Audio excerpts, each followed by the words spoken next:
Straight Talk Live. Off. Should we get started? Let's go. Let's crack on. It's a beautiful day in London. It's also a beautiful day here in San Diego. They buy things to impress people that they don't even like. You do have to change the culture. The culture in the organization is the most important. It's as if reality is splintering into multiple shards. Welcome to Straight Talk Live. We are back live around the world right now, tuning in. So thank you if you're watching on Facebook, YouTube, or even live on our bridge here on our Zoom call. So I'm Rick Snyder, one of the co-hosts of this fantastic not-for-profit show, where we get to explore the depths of human, digital, and social transformation. And I'm the CEO of Invisible Edge, the author of Decisive Intuition, and also proud co-host with my other amazing co-host, Af Malhotra. Af, tell us a little bit about you. Thank you, Rick. Welcome, everyone. And again, a fantastic show that I'm so looking forward to. I'm Af Malhotra, one of the creators of this fantastic not-for-profit.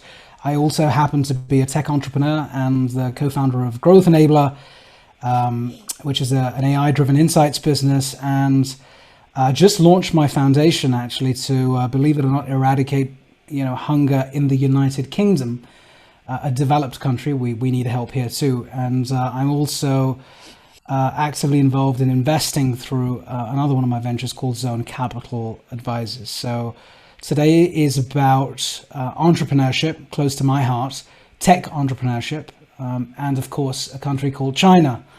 So without further ado, I'd like to spin the ball over to you, Rick, to introduce our guest, and let's crack on, as I say. Excellent. We have a very exciting show for you today. China obviously has been a very hot topic for many years now, but we're just seeing what a global leader and impact they really have in so many different ways, financially, ecologically, human rights, so many politically. There's so many different power moves that are happening as we speak so quickly. So we have an expert today, George Calhoun, who is the Quantitative Finance Program Director at the Hanlon Financial Systems Center at the Stevens Institute of Technology. That's a lot to say.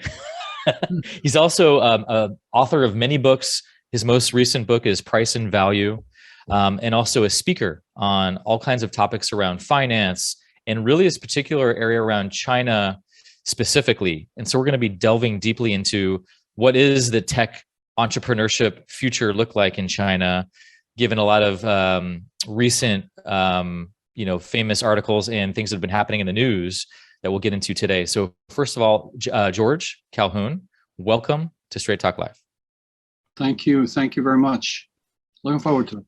Good. So George, let's dive right in. So obviously your passion and expertise has been around finance and more recently China specifically. Tell us a little bit more about yourself and how did you get involved into this particular passion?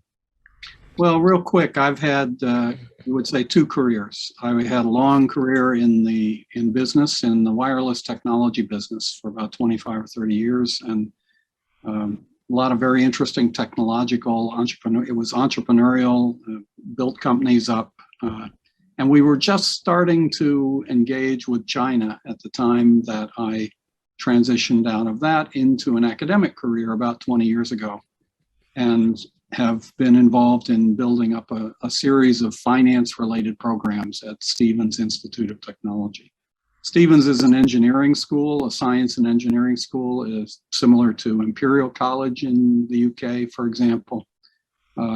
It's 150 years old, so it's been doing the engineering game for a long time, but finance was not in the picture until relatively recently, because finance was not a high-tech business until relatively recently. It was a people business 20, 30 years ago. It was decisively a low-tech people business. But today, as we know, it is a very intensive, technology-intensive world.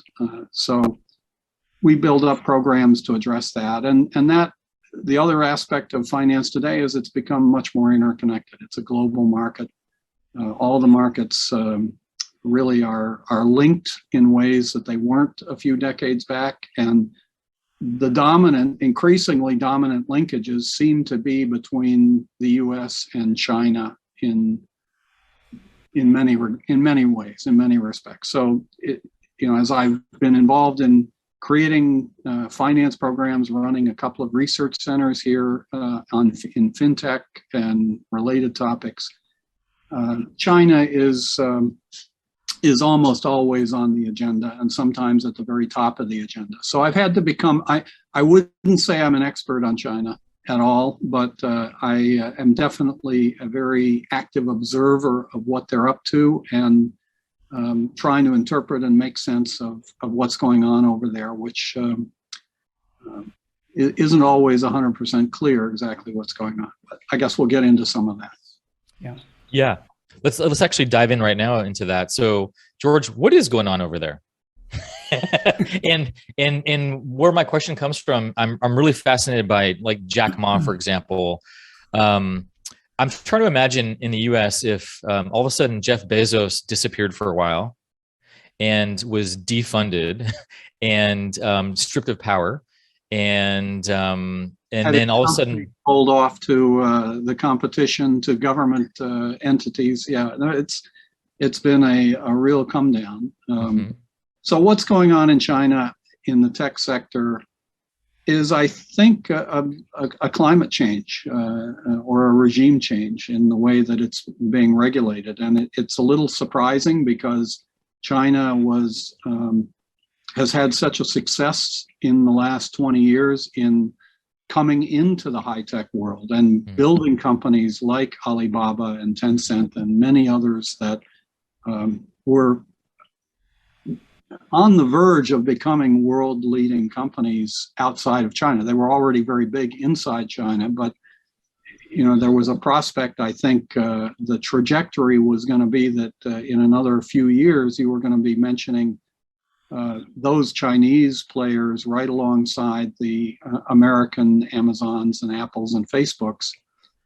And somewhat all of a sudden, I would say within the last year or so, the climate has changed over there, and it looks like the government is going to be reining that in. That's a common verb that's applied to this. The reining in can be pretty rough. They, as you know, stopped the Ant, Alibaba's spinoff, the Ant Group, their fintech group, was scheduled last October to have what would have been the largest public offering in the history of the world. And it was stopped 48 hours before it was going to go effective. And nothing good has happened to Ant and Alibaba and Jack Ma really since that time. And that, initially we tended to view it, I think, as a one-off, as something that pertained to the specific dynamics of Jack Ma and his personality and the company there. But it's now becoming clear that it's a broad campaign. And so, I do think that there's a big turn in the economy and the tech sector in China that is taking place. The most recent example was the Didi public offering, which took place a couple months ago here in New York. It was a very large public offering. It was quite successful, apparently. And again, 2 days after the offering in the U.S., the Chinese government really came down on Didi, prohibited them from signing, basically put a stop to their business development. They couldn't sign up new customers. They couldn't, all their apps were being pulled from the stores in China, apparently, the mobile stores.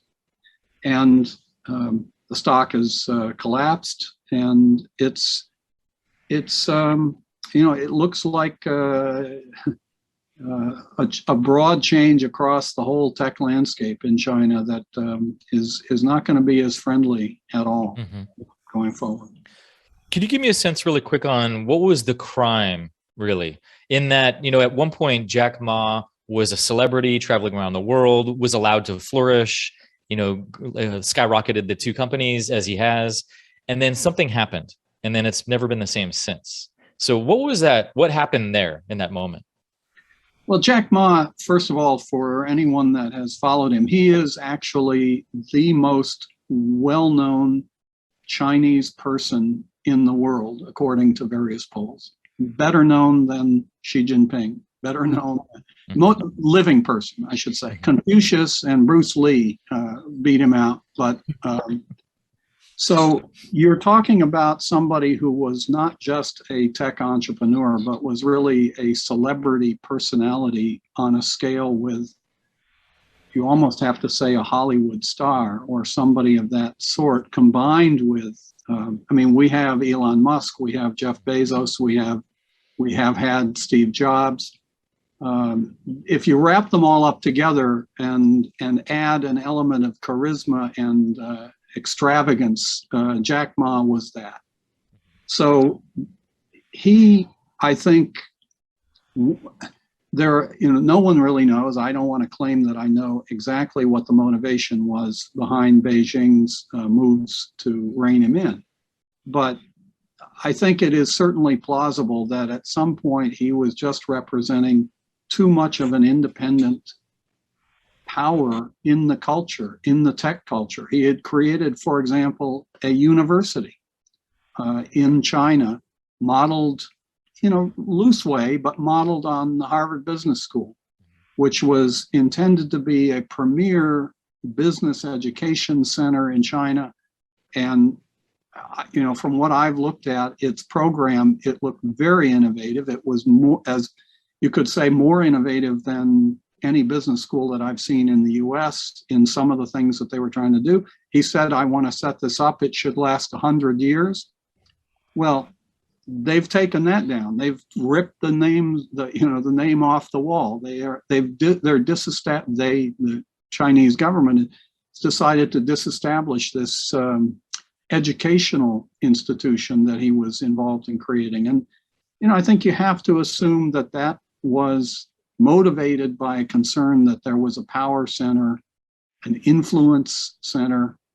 I don't think Jack Ma had any desire to, unseat anybody, particularly in the Chinese world, but he represented innovation. He represented different ways of doing things. The Ant Group, which was his fintech subsidiary, was taking business from the state-owned banks in China that have not been very forthcoming in providing credit to the little people in China.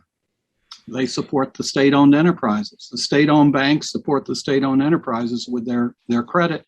But if you were a small business or a retail customer in China, you had a hard time getting credit from the traditional banking sector in China. So that was what the Ant Group was setting up to do. And they apparently were really having a great deal of success, a lot of innovation, arguably outpacing a lot of the similar fintech operations here in the United States. And to shut all that down, I think that's a real backward step for the Chinese economy and the fintech world over there. And they all get it. All the other entrepreneurs, if you go through the list of all the major entrepreneurial tech companies in China, the leaders are stepping aside. They're going to go attend to personal interests. They're going to go relinquish their active executive role and become kind of more of an emeritus chairman or some such thing. And they're doing that for a reason. I think they want to get out of the limelight. They've got the message that, look, Jack Ma has, for all intents and purposes, disappeared. This personality that I've just been characterizing, that everyone in China will recognize. No one has, to my knowledge, I mean, unless it's happened in the last week and I wasn't paying attention, no one has snapped a picture of him. There are 1,200,000,000 smartphones in China, right? Everyone has the children all have smartphones. They all can snap a picture. He's a very recognizable face and personality. And we have not seen a single snapshot of him anywhere. There have been a couple of sort of staged events to, I guess, demonstrate that he is still alive, but we don't know where he is. We haven't heard from him on any significant business matter. You know, he has an empire that his if you want to call it Jack Ma Inc. was, going to be in the ballpark of $1 trillion market cap between Alibaba, the Ant Group. So if the offering had gone forward, and there are a lot of people that are concerned with what's going to happen with that world and that investment and the value that he created. I don't think that he's been able to make a single statement about his business since he disappeared in early November of last year. So, that's a pretty, in the West, I think we are used to thinking of the Chinese government and the Chinese communist world as being sort of a closed black box, and we don't know what goes on in there, but they're trying to come into the game, the global game, in finance, in the economy, in the tech sector. And I think increasingly these questions are going to be hard to ignore. I wonder if part of the problem or the trigger event or the crime, as Rick called it, was the fact that the ideology that was Jack Ma, to your point, was a celebrity, but he was even more than a celebrity. He was challenging the thesis and the media attention and the airtime, the mind time, and distracting maybe some of the citizens of the country from what the government feels is important or felt was important into business ideology and in fact, extreme levels of capitalism. Because I think he was the custodian of and the brand that was closest to American capitalism as you can ever imagine, in every way, shape, and form. His bordering on arrogance. I recall this interview, the most bizarre, odd interview face-off between him and Elon Musk. The real weird conversation, where he referred to, and he was at his peak. Either he was having a lot of fun, or his peak of whatever state he was in. I think beyond flow, most definitely, where he referred to AI as Alibaba intelligence. And that's when you are hubris is kicked in and narcissism is sort of kicked in. I wonder if he was leading up to, that was one of the indicators, and the IPO was just sort of the final nail in the coffin for self-inflicted. And even with Didi Chung, I think it's surprising. It would be surprising if the Chinese government didn't know that these institutions were going to go off and do an IPO. Surely they knew that. So they almost said, well, dig your own grave, and I told you not to, but you did. And it's a lesson for all of you to know that you are not owning the thesis of the mind share. And that wouldn't be surprising, because I think in terms of what China has been for the last 150 years and what it's been doing over the last 20 or 30 years around the world, is underpinned by its philosophy and its history and its dynasties and its uniqueness culturally. So, and capitalism was there, but not the central theme. So, I wonder to what extent that's played a role. My question to you, though, is Jack Ma is not an isolated case in the sense that, of course, we've got the Didi example and various others. Talk to us about Huawei, because you've written about Huawei often in your articles. That is an entity rather than a person. Well, Ant was an entity as well, but I guess the person it's almost like he was Elon first, Tesla later, Jack Ma first, Ant later in terms of recognition.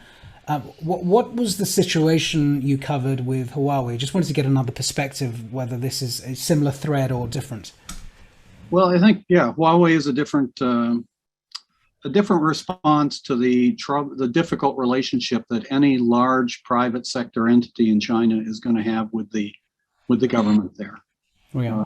And in Huawei's case, my take on so Huawei is a wireless technology company. They have become a spectacularly successful wireless technology company over the last 20 years. They, I would say, have been reined in lately by some of their Western customers and the governments in the West because of security concerns.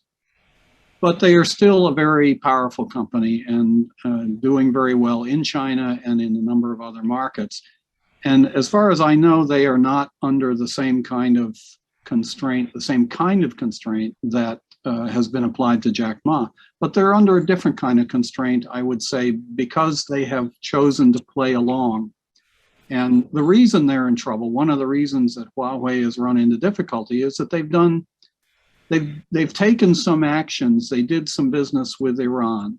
They did some business with North Korea that make no sense from a business standpoint, except if you assume that they were being directed to do it for strategic political reasons coming from the government. And my take on looking at Huawei over the last year and a half or so is that they have been, they're a victim almost, you might say, of having decided to play along with the CCP and with the government, with Beijing's strategic international agenda. And that's drawn them into some situations that are now hurting them on the business side. I've written about some of the things that they can and should do. I tend to view them as, in many ways, innocent of some of the charges that are being made against them, but they're not being allowed to step up and kind of prove that they're innocent, because that would force them to go counter to the Chinese government's position on various things. So it's another case of how government intervention in China, the government role in China, is going to distort and probably slow down and impair the development of the high-tech sector there. You know, whether it's coming down hard on people like Jack Ma, who are just too independent and too much need to be reined in the view of Beijing, or whether it's bringing somebody like Huawei into the strategic political agenda and in effect causing them to take steps that then hurt them with Western governments and lead to their not being able to sell into markets like the UK, like increasingly like the US, like many others at this point where they're struggling to maintain a presence. Let me just say, I want to flip to another thing that you were saying earlier, Af. I don't want to, let me flip over and say on behalf of the government's actions, in a way, I don't think this is all black hat, white hat. This is not about a villainous government that is intent on messing things up for the private sector. There's a lot of logic, or there is a logic to many of the steps that the Chinese government is trying to take here. The ideas of data security, the ideas of bringing in monopolistic power, of making sure that the risks that are being run by some of these new fintech entities are not going to create systemic risk. That was one of the first things that I saw as I looked at the Ant case in detail, is they were really creating a business model where it was very similar to the subprime mortgage scenario in the United States, where they were originating credit loans and then selling those off to the banks, so that the state-owned banks, so that the banks were really taking on the risk that those loans might not pay off. Mm-hmm. And the Ant Group was collecting a fee for that origination process and then going about doing more and more of that. And that I can see from the Chinese government, the financial regulators in the Chinese government, I can see their view, and it's a valid view, that maybe there was a systemic risk that was going to build up out of that, and let's rein that in. So I don't think this is, as I said, I don't think this is black hat, white hat. I think there's this is about an economy that is going to, I mean, the biggest picture I can draw is it's an economy that is trying to accomplish 100 years of evolution in 10 or 20 years. Right. And it's going to be a rough process to some degree. Now the latest is this campaign that Xi Jinping has launched. What is he calling it? Common prosperity, I think it's being called. Right. Yes, that's right. Which is really addressing the fact that China, notwithstanding that it's a quote unquote communist country, has a much worse degree of inequality of income distribution than, say, the United States, where we constantly pillory ourselves over that issue. China is much worse. So there's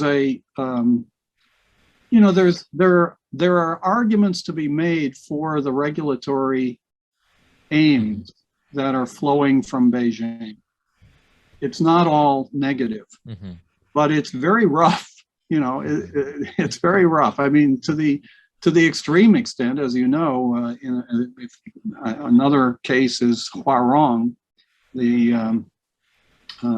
another financial company that grew too fast, did too many things, got ahead of itself, and they finally pulled in the CEO and put him in jail and eventually executed him last January for being too greedy or corrupt and, financial crimes. So, there's a saying in China, which I've learned as I've gotten into this.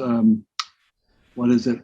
Kill chicken, scare monkey, I think, is what it's said in China. So they, supposedly 1,000 years ago, there was a traveling peddler of some kind who had a series of monkeys in cages who were being too rambunctious, and he decided to kill a chicken to show them what might happen to them. And apparently this worked. So the phrase has come into the Chinese language, I'm told, and I think that's going on too, is that there's some harsh measures being taken against a few of these companies with the expectation that everyone else is going to be paying and starting to dial down some of their what the government would like them to dial down, and addressing some of the issues that the government wants to highlight. So it's a very interesting, very complex situation. But I am concerned that it's going to end up really impairing the high-tech sector there for a while. And the entrepreneurs who have made their fortunes are going to be looking at how they can, secure an escape hatch should they need it. Yeah, in fact, I'd love to double down on that part of the conversation now, because when I think about entrepreneurialism, it needs that kind of support and freedom for innovation. And of course, there's got to be regulation for safety, standards, that kind of thing. But obviously, too much regulation is going to kill innovation also. So it seems like within China, they're cannibalizing some of that, and yet they're trying to also enter the global market and be a global player. So there's going to be all these tension points along that journey. And I was just reading about where Xi Jinping, since he's come into power, there's been an increase in censorship and mass surveillance. There's been a deterioration of human rights. He even removed the term limits of presidency, which is interesting. We've seen that play before. And also centralizing institutional power. So you have all that going on in the background, and at the same time, this entering the global market and wanting, being a huge influencer, if not the biggest influencer to come so far. So how do you see this playing out, George? I'm curious with these tension points that are just hitting and colliding as we speak. Well, you didn't mention Hong Kong, which I think is one of the big ones here. And so let me talk to the Hong Kong, because that goes to finance, which is more what I know about. Hong Kong, gosh, I want to say was the second or third, they bounced around, but they were a leading financial center globally. Will they be in that same position 5 years from now? I'm inclined to think they will not. I think they are going to suffer a lot in Hong Kong. The government will try to direct the local Chinese companies to go through Hong Kong rather than New York. That's a big part of what I think DD is about. I think I think it's quite likely now that 2 years, 3 years out, from both sides, from both the U.S. side, I can get into the regulatory aspect there, but the act of the Accountability Act that was passed in the Congress unanimously last year, and from the Chinese side, I think they're going to see a pulling apart, and companies in China are not going to be going public in the New York market. And that's a big thing. I mean, there are something like $2 trillion of market cap of Chinese companies trading in New York. So you pull that out, it's significant. It's more significant for China, I think, than it is for the United States. But that's an aspect of decoupling. Now, the Chinese hope, I think, is that will migrate to the Hong Kong market. But Hong Kong is experiencing an exodus, according to what I read, of people now, more than they've had before. There are a lot of firms that are looking at whether they can maintain their presence there as the new security laws take effect. So, did that make sense? I think there's an aspect of clumsiness in the picture too. Just being, as I said, they're rough, but they're taking steps that they didn't need to take. They didn't need to disestablish the Hong Kong market as they appear to be doing. And, let alone, I'm not really competent to comment on the human rights issues. I read about them. I think what I would say is that this wolf warrior mentality that you see both in the diplomacy and in companies responding to problems, sometimes Huawei has been kind of going along with that philosophy. That's not going to win them. This is a world of soft power as well as hard power, and the Chinese do not seem to have soft power at the top of their list of things they want to try to work on. There was an interesting presentation that I was invited to, I think 6 months ago, set up by the Hoover Institute, where the head of innovation for the Department of Defense in the US was presenting too. And there were 2 or 3 slides he presented that caught my attention. I'm bringing this up, it's relevant, which was related to the United States and China, a side-by-side comparison on technology advancement. And without going into too much detail, there were a list of things where China was doing better than the United States. That list was significantly longer than the list where America was compared to China doing as well or advancing. In other words, AI, nanotechnology, 5G deployments, and so on and so forth, China was excelling, without question, 3, 4, 5 years ahead or longer. So given what's going on here, and I'm not saying big tech on the commercial side, and the Ant Group and others were central to that. I mean, there's R&D, there is government-sponsored research, and all the other stuff that goes on too. But what is your view on the advancement? I'm almost thinking about it in terms of catch up for the West. So let's play this scenario. So the Chinese might believe that we are 3, 5, 7 years ahead. We know a lot more. We have advanced capabilities in nanotechnology. We have analyzed, or in fact, they've got facial recognition already being practiced. They've learned from the machine learning errors. They're pretty advanced in that cycle. We are not in a democratic environment. So in their environment, they've tested it. It works well. They could argue that actually it's going to take the West a good 3 to 5 years to catch up and then deploy, and then they've got democracy to deal with, and loads of people are going to say, this is anti-privacy and data protection, and look at the COVID situation with the COVID passports and so on and so forth. So they're kind of aware of that lag time. Would you say that's also part of the thought process? Because if I was sitting on the Chinese side, I might say, well, actually, don't sweat this, guys. It's all good because we're quite a few steps ahead of the West anyway. Let's sort the house out, get some common prosperity going because we lost the plot for a while, rebalance, and then we start again. Just a thought, because that could be a perspective. Well, So what I'm going to say is probably going to be a little bit sideways from some of that, but I'll start by saying that yeah, I've seen some of those Defense Department presentations, and that's kind of a starting point for them to argue for what they want to get out of the appropriations process. You know, if you want to, the military is going to tend to magnify the threat, as I would see it. I think it's a very complicated, I mean, technology is an incredibly complicated field in so many dimensions.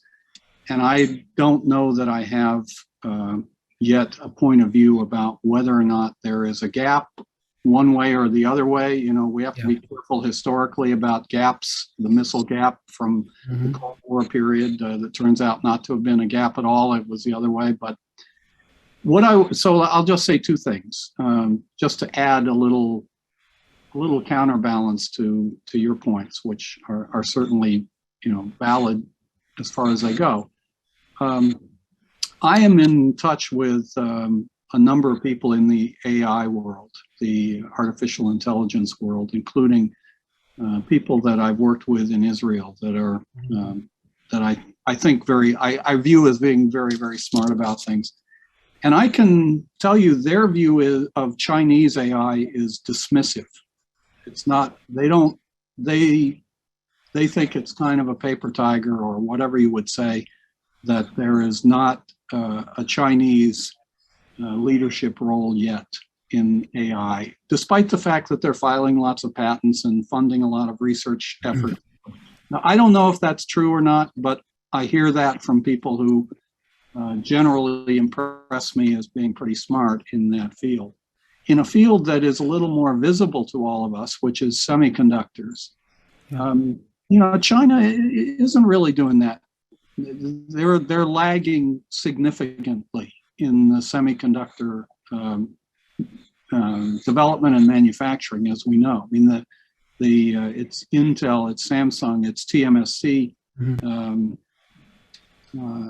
The Chinese semiconductor industry has been a series of false starts, some bankruptcies, some, you know, they're attempting to import or capture is the wrong word, to hire, to recruit away experts out of Taiwan where they can, out of TSMC. And I don't think, I think it's probably over exaggerated, this sense of Chinese superiority in a number of these areas. But, you know, all I can say is that's just a feeling at this point. I think to the technology segments is going to have its own specific story. But, you know, this, back to the earlier comment, if the government is now truly turning in a way to create a more hostile environment for tech development, and their answer is going to be to fund it through government-funded efforts, I'm not sure that's going to be as successful as they might like it to be. Yeah, because after all, you need the commercial deployments at some point for the technology to be then part of the life cycle and used at a consumer level, and for the betterment of your citizens. Yeah, agreed. The one additional point to that really was related to money. I just want to take you down a path, and we will go down crypto in a second. But if you look at the investment, and just wanted to work out what you've picked up in your research. So when you think about venture capital or any other forms of fiat currency or capitalization, we're not going into the digital money yet or crypto yet. What implications do you think that this could have, this sort of rebalancing or common prosperity agenda around the accessibility of money? And why I ask you this question just today, I have just had back-to-back sessions. I came out of a roundtable at the London Stock Exchange. An interesting observation, which was related to India, is that this particular event and the behavior that we've seen with Ant Group and the aftermath of that and the implications of that is that the London Stock Exchange and many exchanges will be looking for international companies to IPO or list, whatever at whatever level. And so the focus on a market like India has doubled or trebled in intensity pretty much overnight, given that maybe the funnel was supposed to be from China and it's not going to be the same any longer. So there are loads of implications. And my point really is, what is your view on money movement and what would happen in China in terms of access to international money, FDI and so on?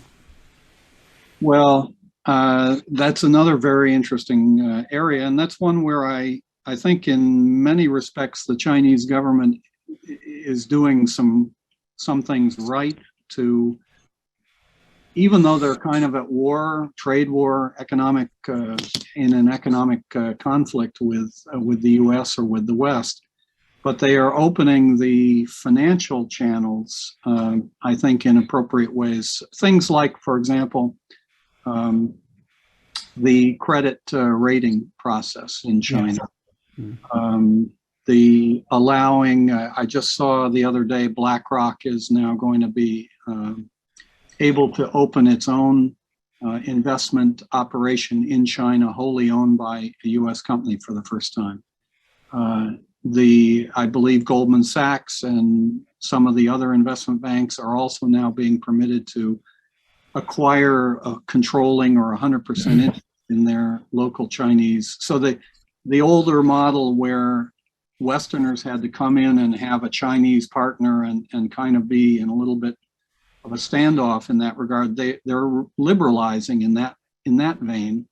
I think, China has a very interesting process to go through to bring its currency into a reserve status where it can compete with the euro, with the dollar effectively. And to do that, they're going to have to build institutions that are similar to the financial institutions in the West, which are they're characterized by transparency, by rule of law, by predictability, by honest credit assessment, and these are all things that you wouldn't say Beijing is really kind of aligned to, but they seem to be understanding that they're going to have to move in that direction if they want to establish themselves and their markets as ready to play on the global scale. So we'll see how that goes. But yes, I think the tech industry is going to start to flow through other channels. India is certainly a huge tech center in the world, and I think it's going to be interesting to see how that develops. I have to say, I characterize myself, I'm not an expert on China, and I'm much less of an expert on India in this field. So I'll defer to that and just say I think that, yes, they will be beneficiaries of the interest turning towards them, perhaps because of the shutdown of some of the Chinese channels. After you mentioned about, do you want to follow up? No, I was just going to say for the audience listening in from different channels, if you want to comment or ask questions, now is a good time so we can take them and throw them out. George, go ahead. Yeah, Af had mentioned crypto. And so, in the press, we've seen a lot of crackdown on Bitcoin miners in China, regulation happening as we speak. What are you seeing in that space? I've heard a few different theories. One is, maybe a government, China government coin coming out, and any threat to that, of course, will be challenged. Other theories that I've heard, which are pretty interesting, is, if they influence the Bitcoin market or cryptocurrency market to, devalue, then they can buy low and sell high. So there's some interesting theories of what could be going on in different directions. Curious what you're seeing with China's relationship to cryptocurrency. Well, I think that's an example of China taking steps that probably make sense. I think everyone, maybe some of your audience would disagree. Most people would agree that the crypto world is reaching the point where there needs to be some stronger regulation of some aspects of their business process. And China's taken a big step in that direction much more decisively because of their system. They don't have what did you call it, after democracy stuff? They don't have the democracy to worry about. So they've taken a step that I think makes sense to some degree. You know, the Bitcoin in particular is so becoming realized that it's not a very environmentally friendly proposition. And, you know, aside from all the issues related to money laundering and involvement with cybercrime. So, you know, that's the first thing I would say is I think the Chinese government is taking some steps that probably other governments are going to also be taking a little bit more slowly as we work through the democratic process. The area that is looking to me most interesting there is the digital central bank currency version of crypto, if you want to say it's a version, meaning that they would be using the same technology, or generally speaking, that underlies a lot of the cryptocurrencies to create a central bank, to create a digital version of the renminbi. And I think every central bank in the world at this point is exploring that idea. There are a lot of questions. That's going to be a 10-year research process, as I see it, to evolve the right answers there and the right technical solutions. And it'll be very interesting to follow. And China looks like they may be one of the leaders in that. That's an area where there may be a gap, conceptual, an intellectual gap to start with, on how to take this technology into the central banking world, and not just central banking, but also clearing and settlement in the financial markets. We know that that was an issue that came up very much in the Robinhood GameStop event here in the United States. So, you know, that's an area where I think it's going to bear some real close attention, and I think the Chinese moves look positive. Again, how rough are they being on the people they don't want to, that they want to rein in? You know, that's another question. But I'm just wondering, thinking out of the box for a second, I shouldn't really be, but if I was a compromised tech entrepreneur in China, I'd be doing everything I can to turn my fiat wealth into crypto wealth. And if I can get out of the country, then I would, but I would absolutely hedge by moving into crypto, because my alternative is that it might just get taken away from me. So one of the people that one of the groups that's reached out to me as a result of some of the things I've written are there's an industry of facilitators for exactly that, for Chinese entrepreneurs to help them prepare escape plans and help them get assets secured outside of the country and help them get their family taken care of. And, you know, if and when the knock on the door comes, you want to have already been on the plane out, if you can, extra passports and all that. I mean, it's very, you know, very James Bond-like in a way. And it's not my field, but I've talked to a few people who do this, and, you know, it's a pretty active business, evidently. And, you know, I don't think you have people in the UK or Germany or the US clamoring to create escape plans in case of government action. But in China, it seems to be pretty significant. And if that reflects a change in the weather over there, you know, again, it could impair the development of the Chinese tech world. Awesome. We have some questions that have come in. Rick, do you want to take the first one? I'll take the second one. Yeah, we got a great question from William Dory, who's a fellow student at Stevens. And he asks, what should U.S. investors look for before we buy into Chinese companies after what we've seen with the Chinese government do to companies like Didi, Ant Group, Alibaba to stifle them? Wow. Good question. I mean, one perspective to take is that this is a value play, that these companies, you know, the Chinese, the index of Chinese companies in the U.S. markets is down 50%, I'm going to say roughly. The last time I looked, it was around there in the last year or so. And, you know, if you form a thesis that is overdone, that the Chinese government is going to make certain statements and make demonstrations, but they don't really want to kill DD. They don't really want to kill the Ant Group. They don't want to really. Then maybe there's an opportunity here to buy. You know, when the blood runs in the street, so to speak, you buy. But it does also, I think, up the ante for due diligence on any Chinese investment to understand the regulatory constraints that they may be exposed to there. And I suspect that's going to drive a lot of interesting business for consultants who are truly experts on China, which I'm not, to provide insight about what are the real risks and what are the show risks, so to speak, that investors might have to take into account. We have another question. Thank you for that.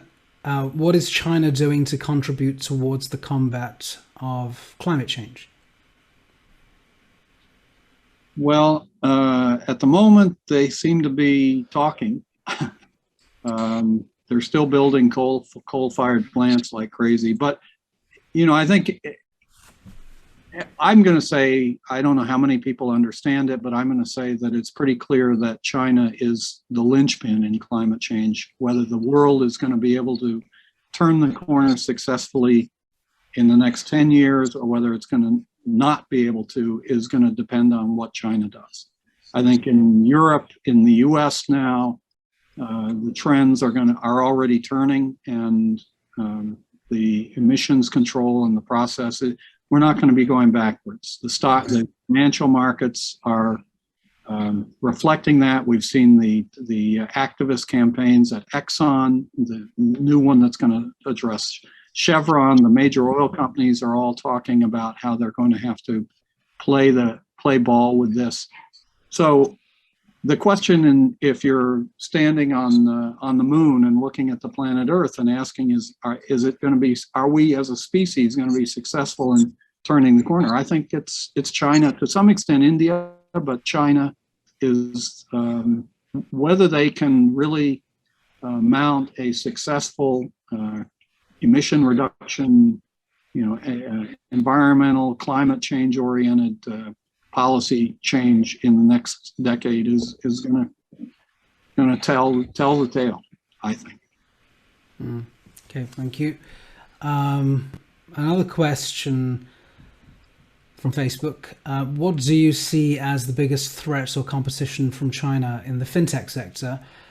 What should the US be doing to offset that?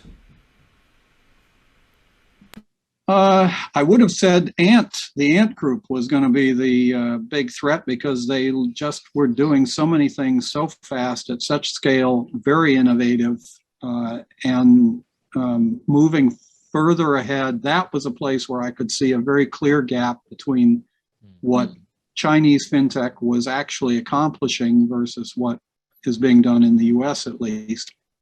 But that's now been reined back in very harshly, as we've been discussing. So I don't know if there's a threat so much. I mean, what I'd like to think is that there's going to end up being more of a cooperation in some of these areas, because finance is a global market, a global business, and will be one. So I think, I'd like to think that you're going to see more of a cooperative relationship going on. But there are so many loose ends in the policy. Will the U.S. government allow Chinese fintech to market in the U.S., given the exposure of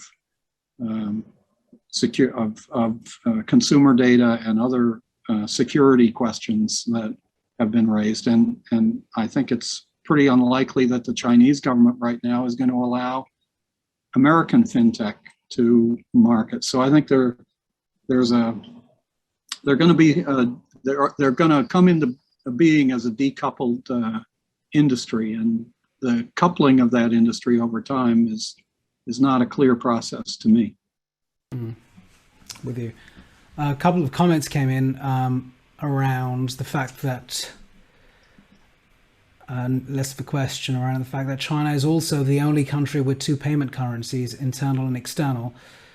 and who also use WeChat to avoid foreign currency controls for its overseas citizens. True? False? Well, I was going to say earlier, I mean, China has to do business in renminbi and in dollars. Their dollar market is critical to what they do. And I think that's one of the factors that holds back the Chinese government from doing some of the things they might like to do in a prideful sense. But they really do have a need to access the dollar markets and make sure that they're not damaging that relationship. And I think that's why they stepped in to bail out now the Huawei situation in particular, is that they were potentially exposing the dollar market investors there to some bad consequences that would have had a chilling effect on raising capital outside in the offshore markets. So, yeah, they have a much more complicated game board to manage than we do in the U.S. I'd say, and it's very interesting to watch. Yeah, it reminds me of, as we finish off, just a bit of a funny story. An old buddy of mine, we were doing business together, was married to a Chinese person. And he narrated a story where he used to go to China quite often. And on one of the visits, him and his sister-in-law were having a heated argument. It was like a really, really, really difficult one. And everyone's getting pretty emotional. And he said, "You're not going to believe what the argument was about, Af." I said, "What was it about?" And he said it was about lint chocolate.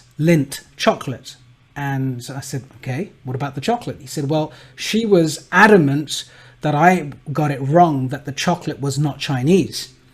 And I said, "No, the chocolate is European or Swiss." She was like, "Absolutely not. It is Chinese chocolate. We make it in China. I've been having it since I was a kid." And so this was the argument. So it is phenomenal. It tells you a lot about